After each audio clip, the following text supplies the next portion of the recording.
It was a day of, I think, around 25 people from different companies, all on the same topic and coming all with one big question mark, and that is agility and agile learning. What is that? The programme started with keynote speaker Andre de Witt, the Vice President of Learning and Development at the Carlsberg Group. He pointed out that the move from the industrial age to the network age has brought about a whole new set of challenges in the business world, namely volatility, uncertainty, complexity and ambiguity, or VUCA for short. And the best response to these VUCA challenges is first of all to have a clear vision and a clear understanding of what leadership is, and secondly to be connected and agile. He then divided the participants into 6 groups and posed the question: what do the significant changes we expect to see over the next 10 years mean for large corporations such as Daimler and DHL? The answer? A lot, and maybe even more than we can imagine today.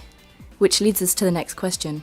If we look at the current change, if you see what is all possible, I think we're only using a part of it. So there's much more change possible to improve our lives, to improve environment than we use today.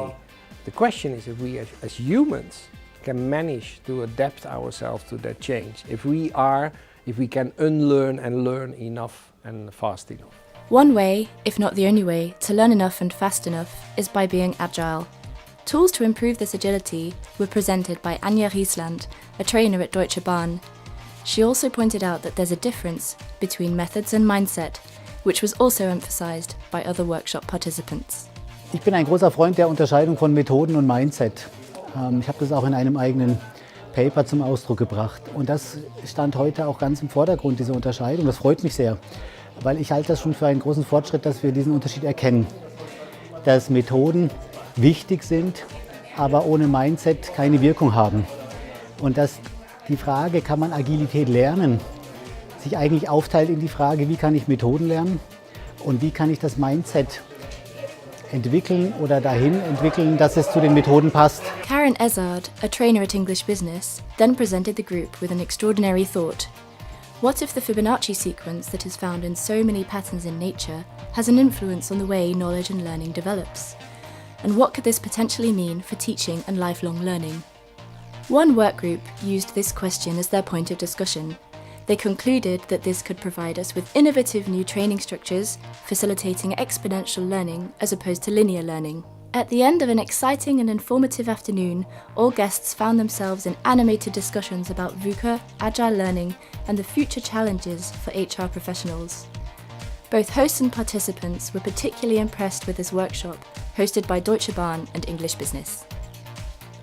I believe that the problems that our world is facing today, the challenges that companies are facing today cannot be solved, cannot be faced and cannot be resolved with the methods of the past. That a time has come where we need to fundamentally look at a different way of working together, a different way of looking at and understanding what a problem is, and agility and agile learning, agile organizations, agile methods provide us with the language and the tools to be able to start this conversation in a completely new way. And it's because of this that I'm really excited about the opportunity to bring great minds and inspiring people together like we did today. The day today was very inspiring for me. There were lots of things said, lots of keywords which I didn't think about before.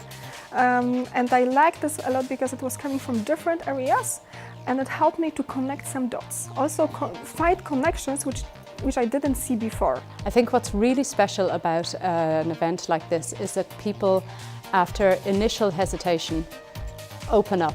They really say things that are personal, that relate to their business lives, but they show vulnerability as well. They show openness to change. They show thirst for knowledge.